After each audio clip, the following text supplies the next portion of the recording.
né? E essa ideia dos, obrigado aí, essa ideia dos reis darem o nome, né? Essa ideia de dar o nome remonta à autoridade, né?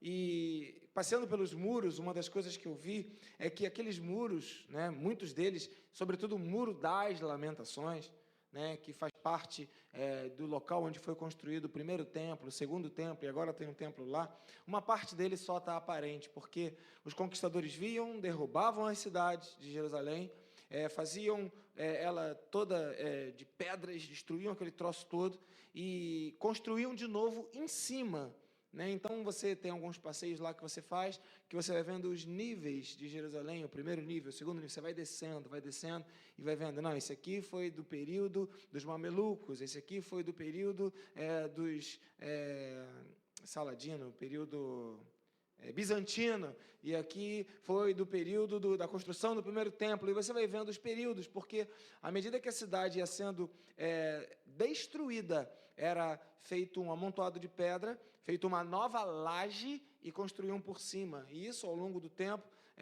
foi diminuindo o tamanho das coisas altas se tornaram baixas, porque elas foram amontoadas. E andando ali naqueles muros, uma das coisas que me chamou muita atenção foi a perspectiva da importância do muro, ou do que representa um muro para um povo, né? Hoje a gente tem as nossas cidades, hoje nós temos os nossos países, nós temos aqui o nosso território, que nos dá, que a gente chama de soberania nacional. Amém, queridos? Né? A Amazônia é nossa, amém? Que haja essa soberania no nosso território. Mas na época do passado, não havia soberania nacional. Os homens eram nômades. Os homens, eles viviam onde dava algum fruto, algum resultado. Eles viviam de caça e coleta, né? Eles não eram sedentários, eles não eram estabelecidos, eles não cultivavam. Então, eles iam onde tinha comida, os homens iam atrás, não tinha alimentos, iam atrás, não tinha água, iam atrás. Acabou, eles procuravam outros lugares. Com o passar do tempo, foram se desenvolvendo, foram se agrupando e foram se organizando, e Jerusalém nasceu nesse sentido. Então, os muros representavam uma proteção contra os invasores. E uma das grandes estratégias dos invasores era como passar pelos muros, como romper a proteção, como vencer aquilo que era um bloqueio, uma proteção, né, que permitia aquele povo que estava ali atrás dos muros se sentir seguro, se sentir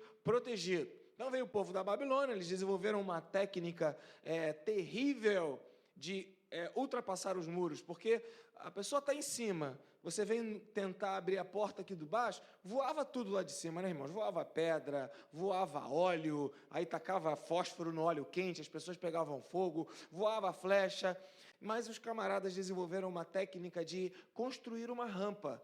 Então eles vinham devagarzinho, enchendo aquele lugar de terra, enchendo o lugar de terra, enchendo o lugar de terra. Bom, o muro está aqui, eu enchi de terra, o que eu fiz? Uma rampa, e eles entravam, conquistavam tudo. E foi assim que aconteceu em muitas cidades, e Babilônia tomou conta de muitos povos, em muitos lugares, e destruiu durante um período lá Jerusalém. Neemias estava lá no palácio do rei da Babilônia, servindo lá, mas o povo estava arruinado, as coisas estavam terríveis. Embora ele estivesse vivendo bem, as coisas estavam terríveis para o seu povo, para a sua gente, para as pessoas que faziam parte de uma comunidade a qual ele pertencia. Em determinado momento, Neemias ele recebeu a notícia de como as coisas estavam. E aqui começa a palavra de hoje. Neemias, capítulo 1, versículo 3. Né? E eles me responderam para Neemias como é que estava a situação do povo. Responderam dizendo o seguinte, Neemias 1:3, aqueles que sobreviveram ao cativeiro, que já não são muitos, porque muitos morreram, mas alguns sobreviveram, e aqueles que sobreviveram ao cativeiro e estão lá na província, passaram por grande sofrimento e humilhação. O muro de Jerusalém foi derrubado, as suas portas foram destruídas pelo fogo. Quando Neemias ouviu isso, ele ficou chateado, aborrecido, e ele, de alguma forma, se envolveu com essa situação que estava acontecendo com Jerusalém. Às vezes a gente não quer se envolver com quem está passando por vergonha, né, queridos? Às vezes a gente não quer se envolver com quem está sofrendo humilhação, porque geralmente dá trabalho a gente se envolver com quem está passando vergonha, ou a gente se envolver com quem está passando humilhação, né? É importante, primeiro, só você entender que essa humilhação que o povo de Israel estava vivendo nesse momento, não era uma humilhação de alguém que se rende, de alguém que reconhece que existe um Deus maior, né, de alguém que se humilha. Mas é aquela humilhação que diz respeito a um vexame, a uma vergonha, a um abatimento, a um sentimento de ser menor, a uma escravidão, uma coisa ruim, uma coisa nociva. E quando a gente tem notícia de alguém que está passando por um momento difícil desse, a gente não gosta muito de se envolver. É difícil. Eu me lembro que quando eu estive lá em África, lá em Moçambique, eu me senti, eu não sei explicar exatamente para vocês em palavras, mas eu posso dizer para vocês que eu me senti o menor dos menores, né? Uma impotência enorme. E agora, voltando aqui de viagem, né, eu fiz uma escala na Etiópia. Queridos, as minhas viagens são realmente viagens espetaculares, né? Dessa vez ficamos um dia na Etiópia, né? E um dia mesmo, e saímos do aeroporto, pegamos uma van que nos levou para o hotel. No trajeto do hotel para o aeroporto, a África se revelou para nós. E a África, às vezes, ela dá vontade de evitá-la. E no caminho eu estou de viagem, passeando, avião, indo para o hotel, numa van, e daqui a pouco tem uma pessoa mais magra do que a Vitória, né? Mas não por beleza e não por elegância, como é o caso da Vitória, mas por fome. E com o neném nas costas. Aí você vê uma, tu vê duas, tu vê três, tu vê quatro, aí volta toda aquela imagem de África na cabeça. Aí você, uau! Aí você começa a ver que existem pessoas que, como você é uma pessoa, seres humanos que, como você é um ser humano, mas que estão vivendo uma história muito diferente da sua. E não dá para você não se envolver com a história de um ser humano, de uma gente, de uma pessoa, de um indivíduo, que não é menos do que você, que não é menor do que você, mas que sofreu nas mãos de outros povos maus, malignos, que buscaram um lucro a qualquer preço, e criaram colônias, roubaram riquezas, deixaram governos corruptos, o próprio povo sem educação, e agora aquele furdúncio todo, aquela confusão toda, aquela desregulamentação toda do que é certo, do que é errado, e ainda existe uma religiosidade em mulheres todas cobertas de véu, varrendo o chão da rua, uma pobreza, uma miséria, uma tristeza, e daqui a pouco uma procissão de varreção de chão. Eu não sei o que é aquilo, ainda vou procurar saber o que aquilo significa, mas você via claramente que era um ritual. No hotel que eu fiquei, a gente chama de hotel, mas imagine uma coisa bem, bem simples, mas estava ali uma coisa verde no chão, umas palhas assim, uns vasos, um altar de consagração no hotel, consagrando algum deus, alguma entidade, algum espírito. Isso é África. Então você começa a ver a miséria associada a uma religiosidade que acaba trazendo uma convicção que nós, meros brasileiros, seres humanos que vivemos no Brasil, que muitos de nós reclamamos de barriga cheia, né, a gente não tem uma noção. A noção de que existe gente que está sofrendo, que está morrendo, e que dá vontade mesmo de ignorar, que dá vontade até de não olhar, porque é um sentimento, e você fala, o que eu posso fazer? Neemias estava lá no palácio dele, vivendo a vida dele, numa boa, feliz, e essa mensagem nasceu dessa experiência que eu já tive uma vez, já tive duas, e é desgastante emocionalmente você ver a impotência que você tem diante da necessidade, porque não é de um, não é de dois, não é de três, não é de um país, é de um continente, amados. É muita gente. E aí você fala, mas por que ninguém faz alguma coisa? Né? Por que falta? E a gente se propõe aqui na igreja a fazer alguma coisa, já fomos à África um monte de vezes, a gente investe o dinheiro, investe o tempo, investe pessoas, investe a própria vida, porque é um risco, né? Mas, enfim, é melhor fazer alguma coisa do que não fazer nada. Mas a questão é, Neemias estava lá e ele foi surpreendido por essa mensagem, por essa notícia, e ele resolveu fazer alguma coisa.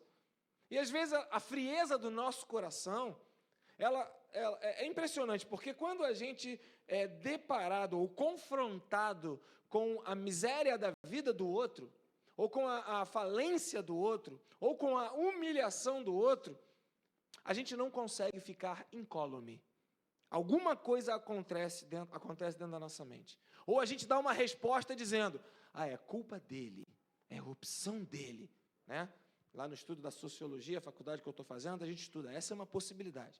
A outra possibilidade, não, é culpa do governo, foi corrupção do governo. E você começa a dar uma resposta. Não, você começa a posicionar, não, é culpa dos pais. Não, é responsabilidade do Estado. Não, é responsabilidade pessoal. E aí a gente começa a ver que quando Neemias, ele recebeu essa notícia, ele falou, eu estou bem. Tem gente que está mal. Eu preciso fazer alguma coisa. Eu preciso fazer alguma coisa. Sabe, queridos, a grande dificuldade de quem está bem, e a gente luta para ficar bem, não é? A gente luta para que a nossa vida dê certo, a gente luta para poder passar nos concursos, passar nas provas da escola, passar nas provas da faculdade, luta para casar, luta para emagrecer, luta para ficar mais forte, luta para ter saúde, luta para construir a nossa vida, e isso é válido, é fantástico, e é isso mesmo.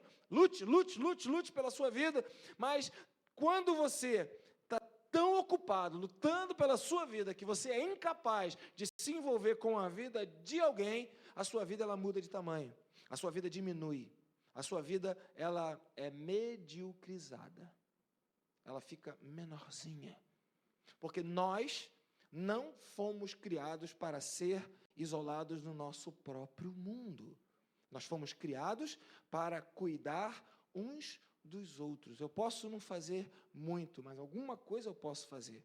Eu vi um filme uma vez que tinha um garotinho que estava numa praia e a praia estava cheia de estrelas do mar.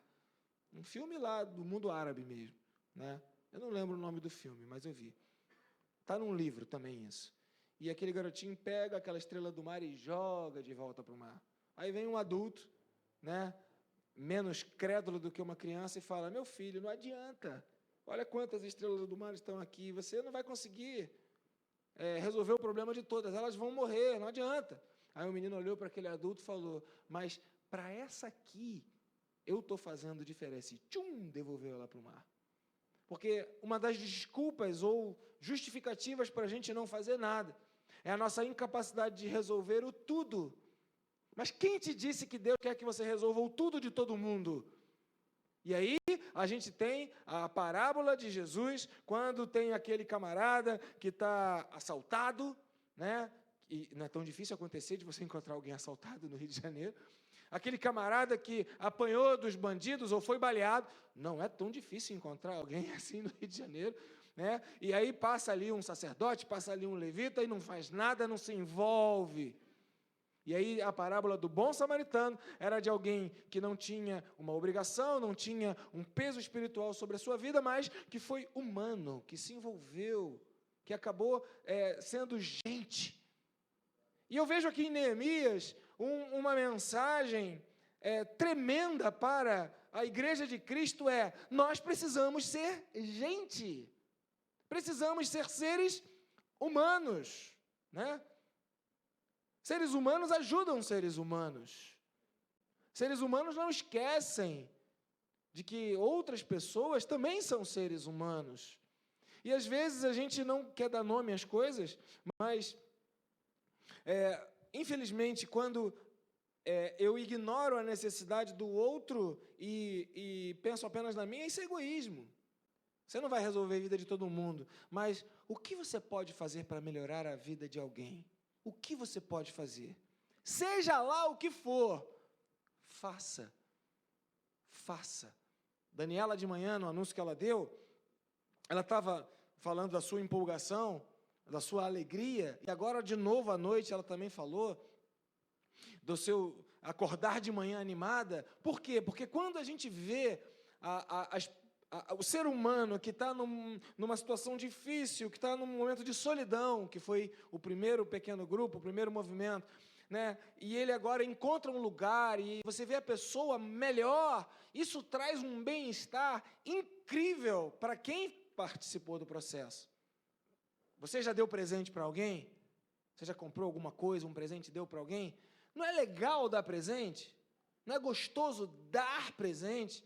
Mas quando a gente dá um presente, a gente está fazendo a felicidade de alguém, a gente está agradando alguém, a gente está abençoando alguém, a gente está investindo na vida de uma pessoa, isso nos faz bem. Então, Neemias, ele podia ter ignorado tudo aquilo que ele estava ouvindo, mas ele não conseguiu ficar quieto, e ele não justificou. É culpa de alguém, é culpa do governo, é culpa do Estado, é culpa do salário, é culpa da igreja, né? Quantos crentes culpam a igreja? Porque a igreja é isso, a igreja é aquilo, a igreja é isso aí tudo mesmo. Então vai lá, seja você a diferença. Mas não, continua aquela situação de achar uma resposta, ao invés de um envolvimento. Neemias, ele é um cara, para mim, espetacular, porque ele se envolve, é alguém de quem eu vejo na essência uma ideia de ser igual. Eu quero ser igual a Neemias. Eu quero ouvir situações difíceis e não quero ignorar, só porque vai me dar trabalho, ou porque vai de alguma forma me tirar do meu caminho, ou vai me fazer diminuir aquilo que é meu. Não, eu quero ser igual a Neemias. Eu quero sim, claro que eu quero viver no palácio, claro que eu quero comer bem, claro que eu quero dormir bem, claro que eu quero ter tudo de bom e de melhor, mas quando chegar uma notícia de que tem gente sofrendo do meu lado, claro que eu também quero ser a resposta para a vida de algumas pessoas, aquelas que Deus colocar diante de mim, o meu próximo. Então, um pequeno grupo é essa porta aberta para você fazer alguma coisa. E olha, não pense que o que você vai fazer vai envolver dinheiro, não vai. Neemias não gastou um tostão. Ele foi lá, pediu autorização ao rei, o rei deu, e Neemias falou, precisamos mobilizar, e teve gente ajudando de tudo quanto é lado. Às vezes o que falta para você fazer diferença é apenas a sua boa vontade. Mas não é isso que eu queria falar. O que eu quero falar é o seguinte, alguém estava humilhado, alguém estava sofrendo, alguém estava numa situação terrível, se sentindo inferior, menor, incapaz, sem saída, vulnerável, frágil, humilhado. E Neemias ouviu sobre essa pessoa. Neemias capítulo 2, verso 17. Continua aqui o texto. Diz assim, Neemias, ele mostrou a situação para o rei, ele conquistou o direito de fazer alguma coisa, e ele chamou algumas pessoas e lhes disse, vejam a situação terrível em que estamos. Jerusalém está em ruínas, suas portas foram destruídas pelo fogo. Venham, vamos reconstruir os muros de Jerusalém, para que não fiquemos mais nessa situação humilhante. A primeira coisa que Jeremias fez, quando ele ouviu aquela notícia, ele foi até lá, ele quis se envolver, ele viu a real situação, ele se movimentou. E quando ele viu a real situação, ele fez uma coisa que parece que agora é um pecado, né, na sociedade. Ele admitiu o fracasso. Ele admitiu que estava tudo destruído. Amados, se há um sofrimento que nós estamos vivendo, se há uma tragédia que nós estamos vivendo nesse tempo, é a incapacidade de admitir fracassos, derrotas, tristezas, humilhações. É a incapacidade de dizer, estou mal, preciso de ajuda. Está ruim, estou sem grana, está ruim, estou sem fé, está ruim, estou sem disposição de ir para a igreja, estou com problema no casamento, estou em crise no trabalho, eu torço pelo Botafogo. Como é difícil admitir essas coisas? Como é difícil admitir os fracassos? Queridos, eu saí do Facebook de novo, né, eu venho saindo e entrando há uns 10 anos, e quando eu entro eu fico 1 mês, 12, depois saio, fico 2, 3 anos fora. Entro, fico 1 mês, 2, saio, porque eu não consigo ver Aquela coisa linda que tem no Facebook, agora o Instagram está indo para a mesma onda. Só coisas lindas, maravilhosas, seres perfeitas, espetaculares. Mas sendo pastor, conhecendo seres humanos, gente é gente. Acho que essa frase é profunda demais, eu vou até repetir. Gente é gente.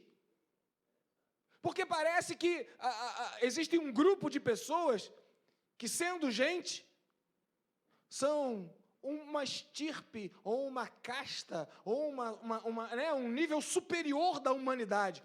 O casamento está sempre bom, os filhos estão sempre felizes, as fotos são mais belas. Uma das coisas que mais me irrita é ver foto de perfil desse povo na internet. Querido, as fotos são poderosas demais. Conseguiram mentir através da foto. E você olha aquela foto e você fala, poxa, que pessoa linda na foto.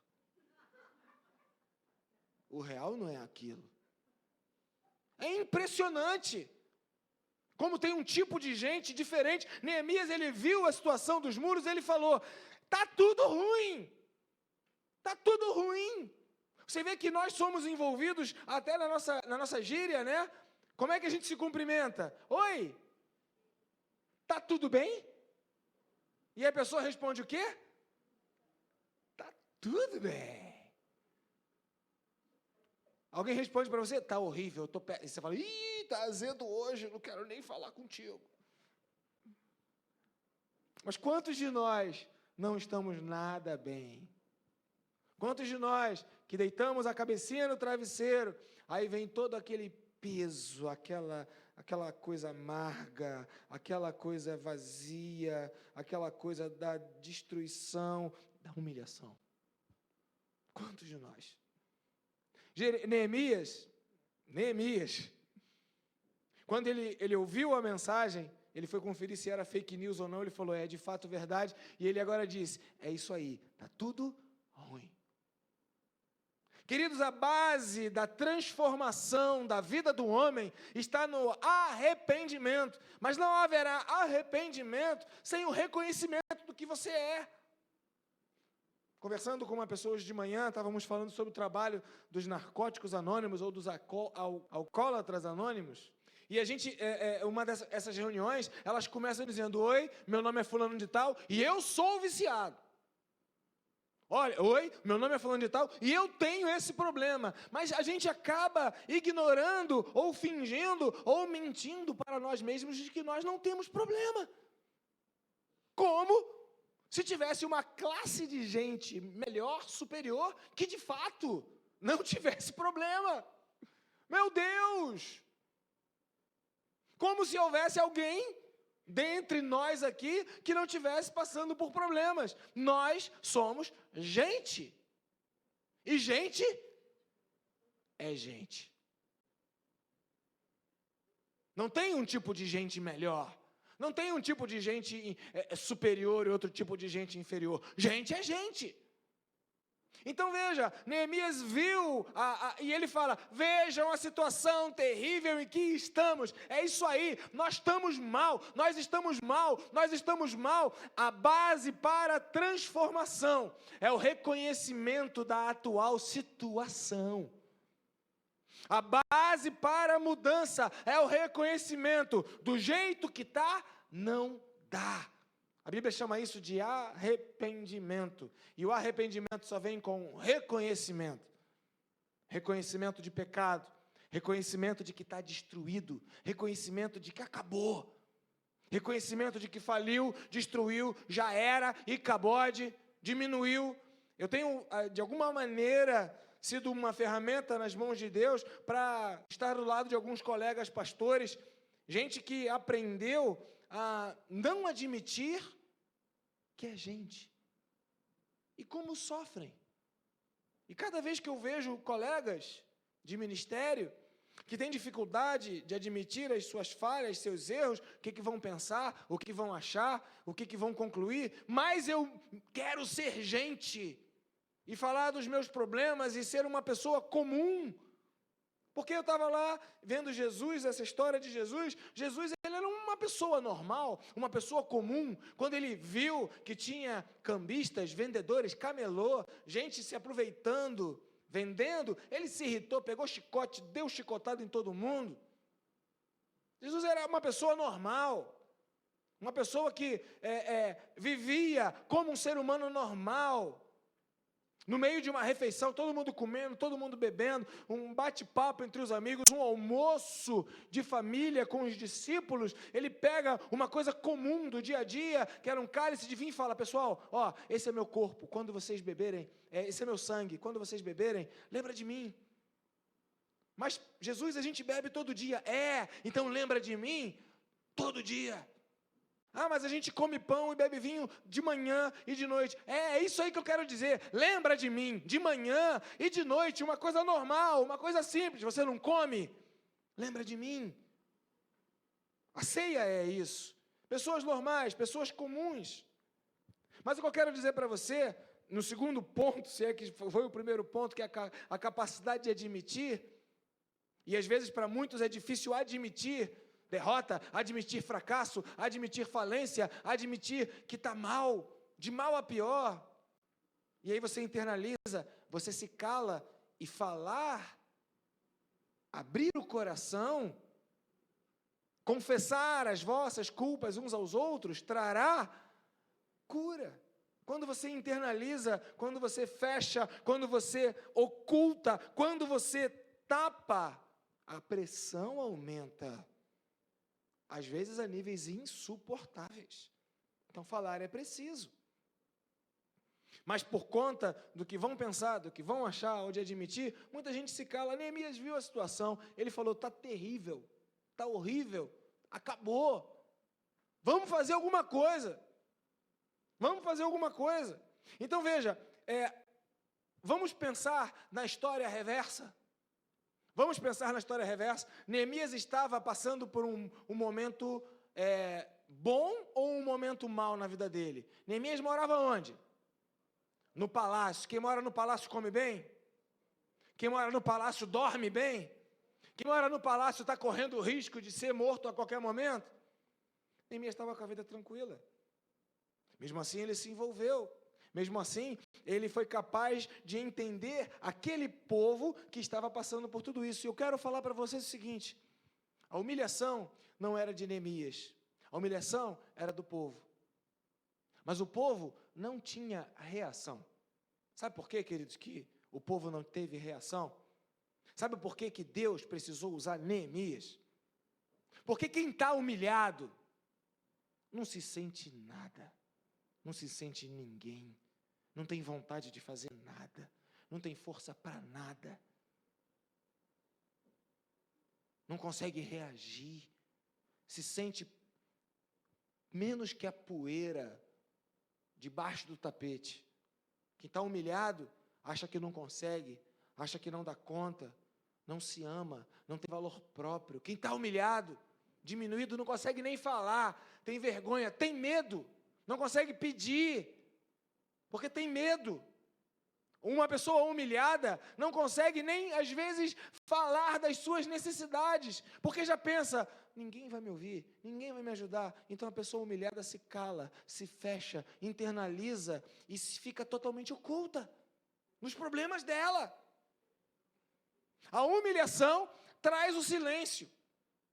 A humilhação traz um sentimento de incapacidade. Então veja, por que o povo humilhado precisava de um Neemias? Neemias não estava humilhado. Neemias estava com a sua vida boa. Neemias vivia no palácio, Neemias tinha tudo. E Neemias tinha condições de fazer algo que quem estava humilhado não tinha condições de fazer. Porque quem está humilhado não tem criatividade. Quem está humilhado não tem iniciativa. Quem está humilhado não tem ideia. Quem está humilhado tem sono. Quem está humilhado desanima antes de começar. Alguém aqui já passou pelo desemprego? Ou está passando por isso? Se sentindo humilhado? Aí pega o currículo, vai lá, entrega o currículo. Entregar Para quê? Vai lá, bate naquela porta. Bater naquela porta? Para quê? Quem está humilhado já desiste antes de tentar. Mas é aí, nesse movimento, que Deus usa aqueles que estão vivendo um momento bom das suas vidas para se lembrar daqueles que estão no tempo da humilhação. Aqueles que estão humilhados precisam da vida daqueles que estão vivendo um momento bom. Aqueles que estão humilhados, arruinados, desgraçados, com a vida arrebentada, precisam de gente que está com a vida organizada, que está com a vida boa. E talvez o que falte é o entendimento de que a sua vida é boa. A Drica passou mal lá na Etiópia. A Drica passou mal. A Drica teve um problema lá digestivo, sei lá. Quando o avião desceu na Etiópia, a cabeça dela explodiu e ela começou a ter problema de emese, num lugar difícil, numa terra difícil. A pessoa passando mal e ela amarela, passando mal. Eu olhei para a vida dela e falei, meu Deus do céu, o que eu faço aqui? Sabe o que eu podia fazer lá, queridos? Nada, só orar.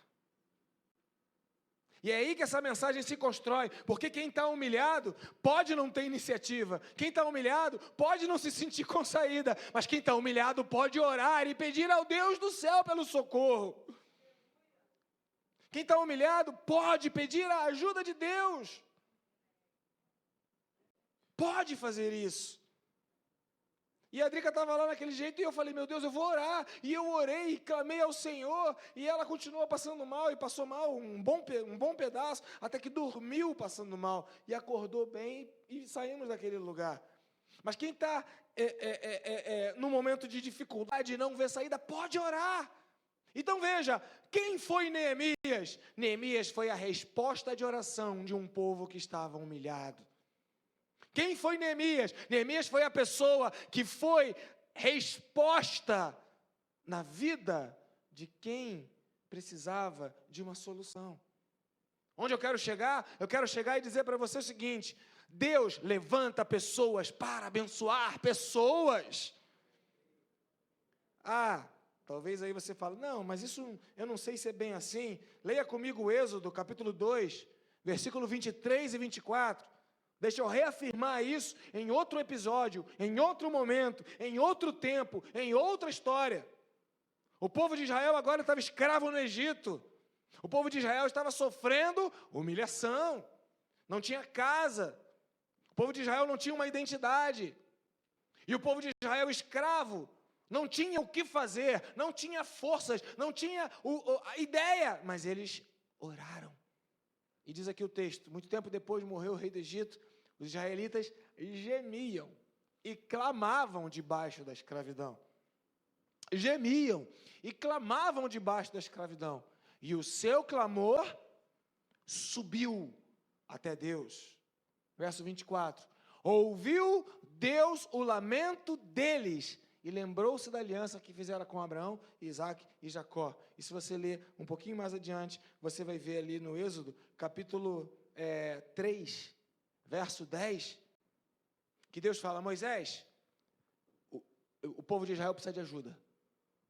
Você está bem, está a tua vida organizada, você está aqui numa boa, está tudo equilibrado, está tudo bem contigo, você tem aqui a sua casa, a sua família, a sua mulher, sai daqui e vai lá.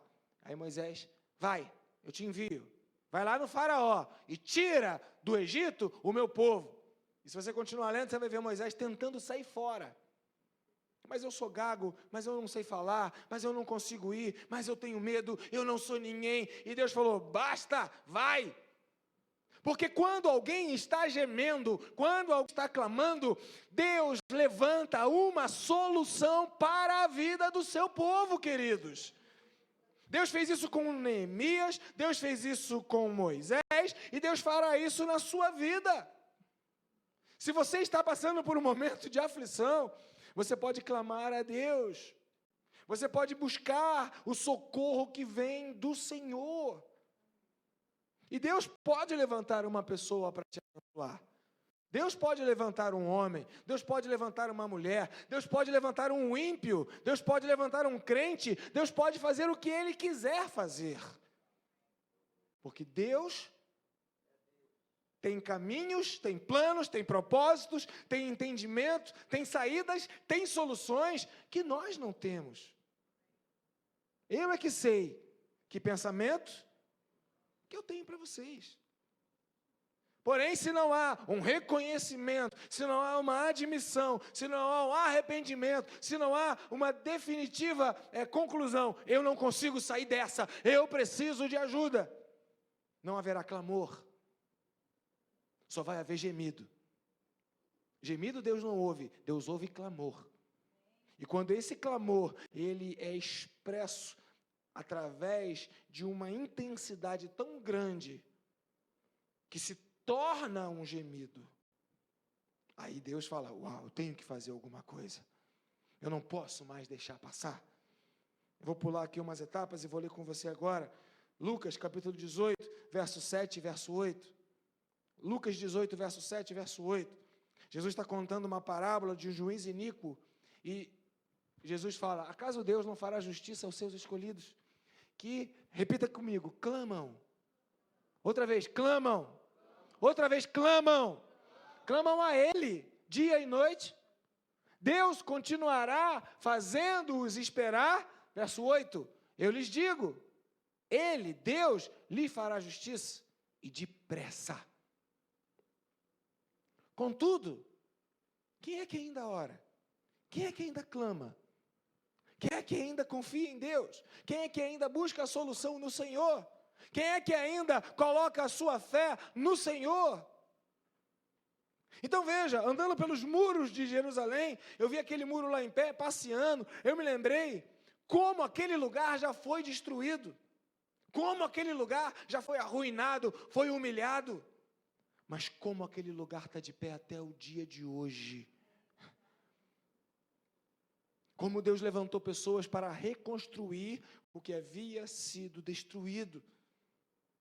Sabe, meu amado, eu creio na restauração da vida daquele que clama. Eu creio na restauração da vida daquele que clama ao Senhor. Creio que Deus é capaz de mudar a história de seja lá quem for. O Deus que mudou a história do Daniel, o Deus que mudou a história do Kellison, o Deus que mudou a história do meu irmãozinho Márcio, o Deus que mudou a minha história, o Deus que pode mudar a história de qualquer um que estiver aqui nesse lugar, nessa noite, ou em qualquer canto, sofrendo, humilhado, arruinado, Deus pode mudar a história. Agora, Deus vai encontrar fé. Ainda tem gente que busca nele a solução. Ainda tem gente que acredita no Senhor. Ainda tem gente que entende que o socorro vem do Senhor.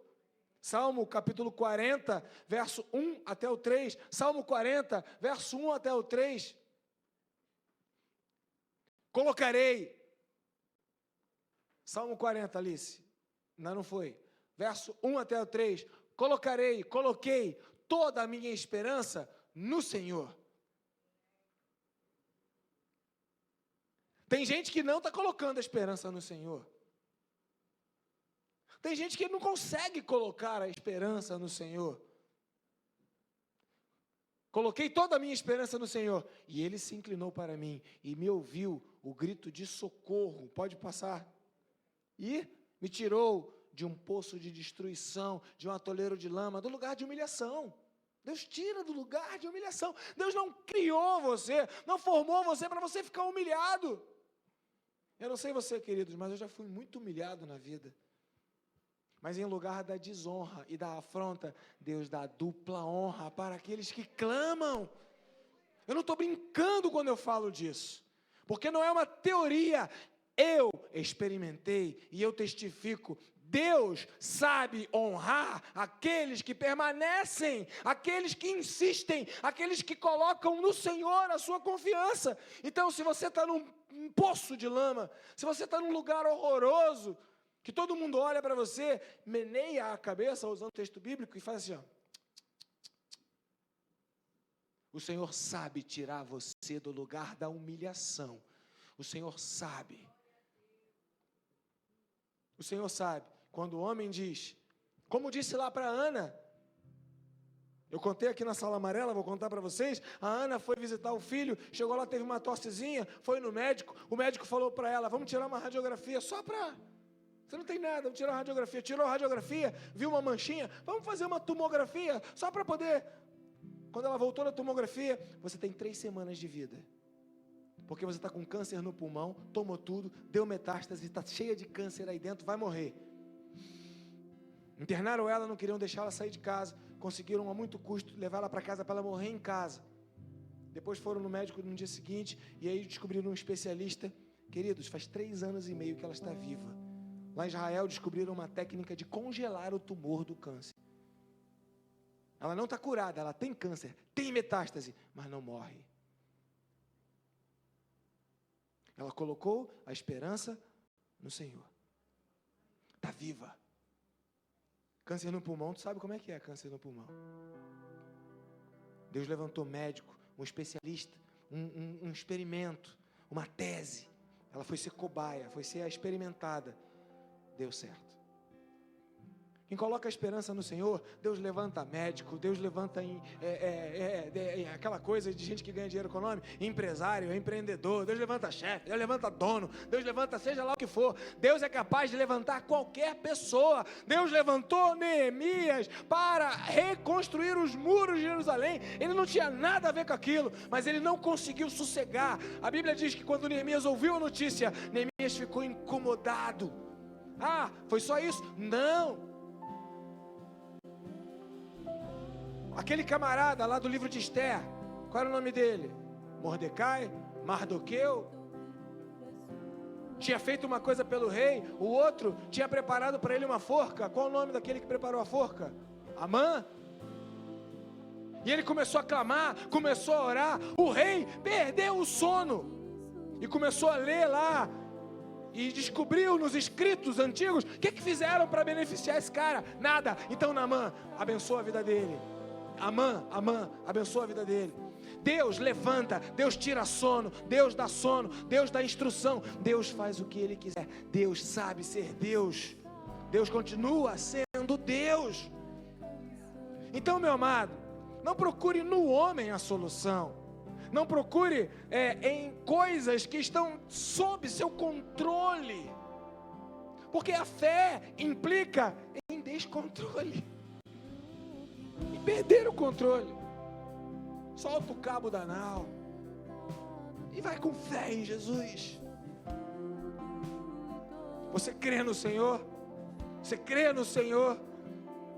Então clame ao Senhor. Ele sabe cuidar da sua vida. Ele sabe cuidar dos seus filhos.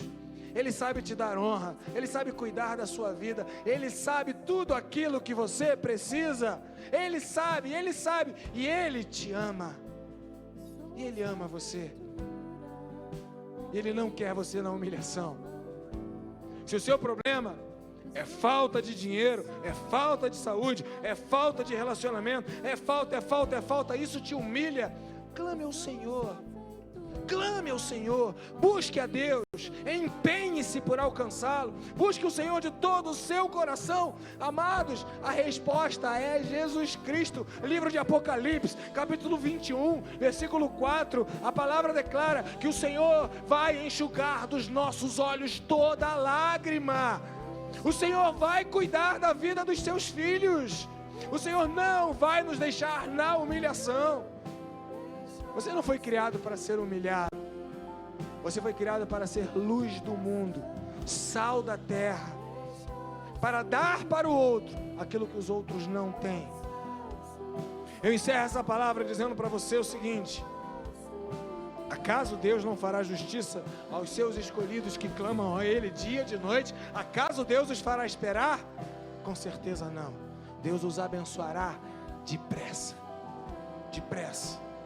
E tem mais uma coisa: quando você for abençoado, os outros vão ver que você foi abençoado, e os outros vão falar: eu quero o que você tem. Onde é que está? Eu preciso chegar onde você chegou. Como você alcançou? Como você consegue? Como você consegue? E aí você vai falar: o meu Deus, a quem eu continuamente sirvo, Ele me livrou, tem me livrado e continuará me livrando todos os dias da minha vida. Hebreus capítulo 12, 1, Hebreus capítulo 1. Havendo Deus falado, há muito tempo Deus falou muitas vezes e de várias maneiras aos nossos antepassados, por meio dos profetas. Eu citei um deles, Neemias. Mas nesses últimos dias, Deus falou-nos por meio do Filho, Jesus, a quem constituiu herdeiro de todas as coisas e por meio de quem fez o universo. O Filho é o resplendor da glória de Deus e a expressão exata do seu ser, sustentando todas as coisas por sua palavra poderosa. Aleluia. Ele, depois de ter realizado a purificação dos pecados, se assentou à direita e à majestade de Deus nas alturas. Tudo o que você precisa é reativar a sua fé, é crer e clamar ao Senhor dia e noite, dia e noite. Deixa subir a tua oração como uma fumaça, como um incenso, como um sacrifício. A oração do sacrifício é quando você não quer, mas eu oro mesmo sem querer. É quando você fala: eu nem creio mais, mesmo assim eu oro. Abraão creu contra a esperança. Ele já tinha parado de esperar, ele já tinha se desesperançado, mas ele insistiu. O que eu digo para você nessa noite: não desista da sua fé, não desista do Deus que te dá a resposta. Não abra mão daquilo que Deus tem para a sua vida. Deus fará justiça. Jó escreve isso: eu sei que o meu Redentor vive e por fim se levantará, e eu verei a Deus.